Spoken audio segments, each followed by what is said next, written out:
People ask me, where did I get the titles for the three books? The first book, Two Lands, the title literally fell out of the book.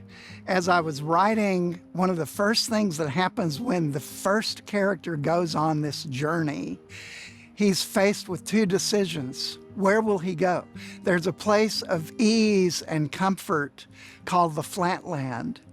There's another place, much more difficult, but much more engaging and beautiful, called the Steep Land. So because of that symbolic representation of two different choices, it was easy to title it Two Lands. And now book two, False Summits. This is one of my favorite titles. The title of this book came from day 2 on Mount Kilimanjaro. When my wife and I were climbing, it had rained the entire first day. On the second day, it began raining.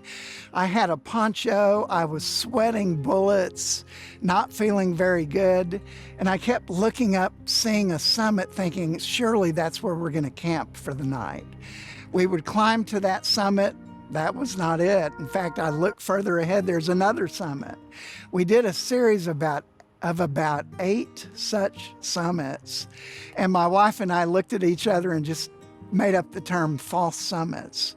So clearly, metaphorically, that's a major part of the storyline of book 2, and that's where the title came. Book 3 came much more recently. It's called Higher Ground.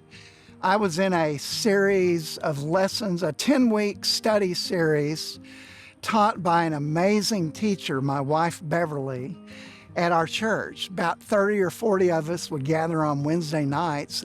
She taught us over that 10-week series the life and the days of Elijah in 1st and 2nd Kings. That title originated on one of her lessons. She quoted Charles Spurgeon. And Spurgeon talked about there are times in our lives where we are faced with desperate prayer. We're in a low valley. It's hard to even think about praying, but that's the time we need most to pray. And Spurgeon writes that we need to learn the principle of praying from higher ground. What that means is, don't pray from your lowest point of your heart.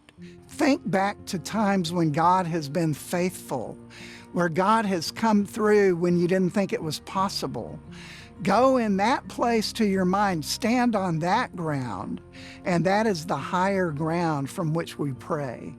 That is a major plot line in book 3. In fact, it's perhaps my favorite of the 3 books.